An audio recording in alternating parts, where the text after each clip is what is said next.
So I had a conversation recently with a client and her story really stuck with me. So let me know if you can relate. She described loathing every noise her husband made, his chewing, his breathing, how he shuffled his feet. And this underlying rage and anger is something that she just didn't recognize in herself. So she told me she truly does love her husband.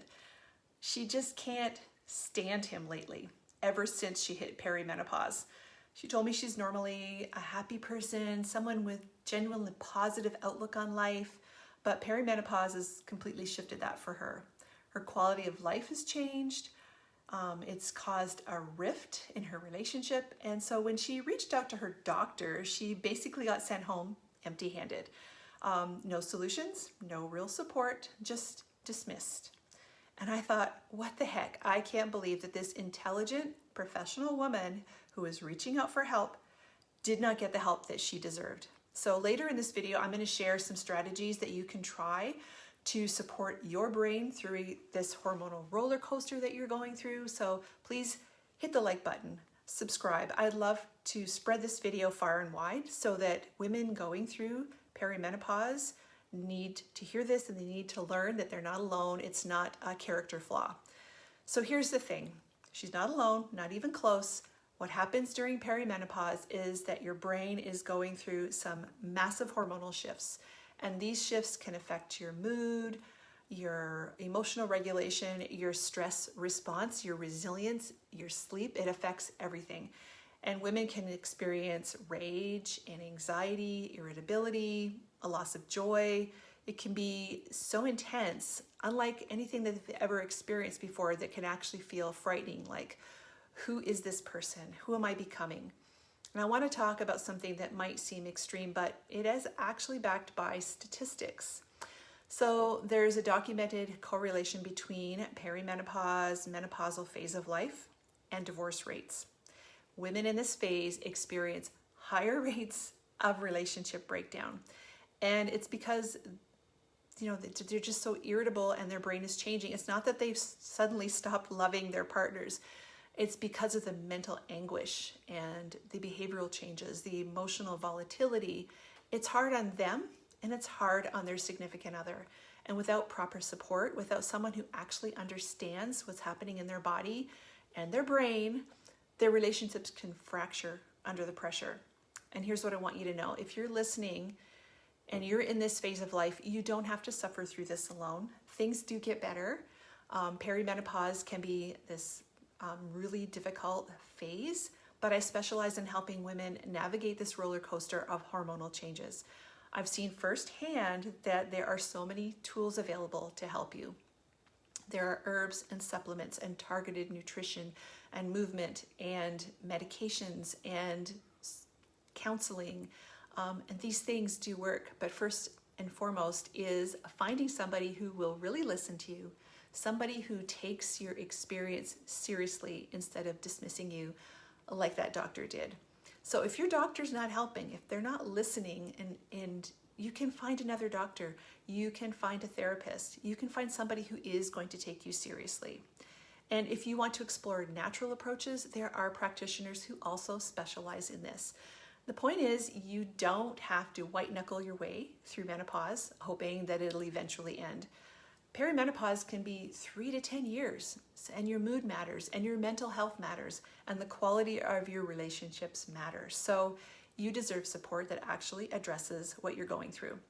So if you're experiencing rage, anxiety, mood swings, loss of joy, things that you normally feel happy doing, I want you to know that this is real, it's valid, and it's treatable. Don't despair, reach out and find your person to talk to.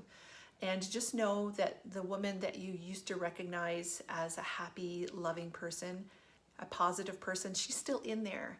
So she hasn't gone anywhere. We just need to find the right support to help bring her back. So let me break down some of the ways that we can actually support your body and your brain through this transition, because you don't want to just try to take a stab at the dark. I want to leave you with some options that you can actually use. So there are herbs and supplements. These are things that I work with a lot in my practice. They are things like ashwagandha. You may have heard of it. It helps with stress, cortisol regulation. Magnesium, there's lots of different forms, so I go through that with you as well, that help with anxiety and sleep. There's a lot of other different adaptogenic herbs and mushrooms that help support your body and your hormonal fluctuations. St. John's wort, we've all heard of it. It's been around for centuries. There's a lot of evidence to show it can support your mood. Saffron, it's actually growing more notice in the medical community that it really helps with brain health with perimenopausal women and other people with depression. So there's a lot of things that you can do to help make a real difference. Nutrition, it's another huge piece of the puzzle. When your hormones are fluctuating and your blood sugar stability is fluctuating, it can sometimes cause mood disturbances. So when your blood sugar crashes, you get anxious. So you may have heard of being hangry. So that's what that is. Those mood swings are triggered into blood sugar. So eating regular balanced meals, good quality protein, healthy fats, complex carbohydrates, all of those things may sound too simple to work, but they really can help stabilize your blood sugar and therefore your mood throughout the day. Reducing alcohol. Now this is something I have to mention. I know it's not always what people want to hear, but alcohol is a significant mood disruptor and it can affect your estrogen metabolism and it can actually make perimenopausal symptoms worse. So try to cut way back on the alcohol. Movement is medicine. I can't stress this enough. Exercise is one of the most effective natural interventions for anxiety, and it helps increase serotonin, it helps regulate cortisol and blood sugar. I take my daily sanity walks and they really help me. So you don't need to run marathons, even 30 minutes, 10 minutes, wherever you can sneak that in can help with your mood, your stress levels, and your blood sugar. Strength training is really, really good. It's good for your hormone balance, it's good for your metabolism, it's good for empowerment, it's good for stress relief, and it's something that a lot of women are learning to embrace through perimenopause, and I think it's awesome. And then there are also a lot of medical options. Hormone replacement therapy, HRT, it's come a long ways. It used to be pushed out of the conversation, and now it's coming back. In many recent years, a lot more doctors are willing to embrace that. And it's showing that progesterone really supports brain health. It's calming for a lot of women. So they're revisiting the older research, they're updating, and it's actually very worth having a conversation with your doctor to see if HRT, hormone replacement therapy, is something that could help. There's also a lot of non-hormonal prescription options that help with mood and anxiety if HRT isn't right for you.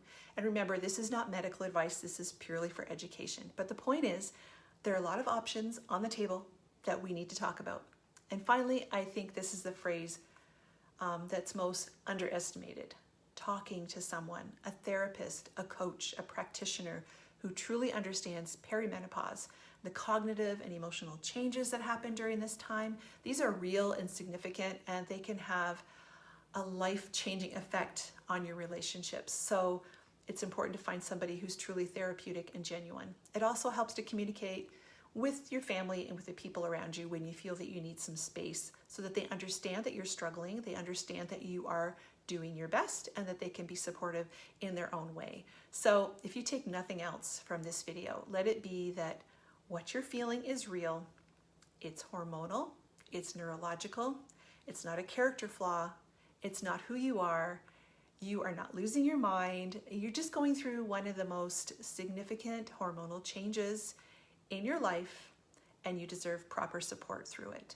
So don't settle for being dismissed with your doctor. Find somebody who will listen. Keep advocating for yourself. And if you want to work with someone who truly gets it, who can help you build a personalized plan so that you can feel like yourself again, to help you communicate better with your spouse, help you communicate better with your doctor, drop me a message. My link is in the bio, in the description, comment below. Let's have a conversation, because I want you to understand that you've got this. You don't have to do it alone. There's a lot of different ways to help support your mind and your mood and your relationships through this bumpy road of perimenopause.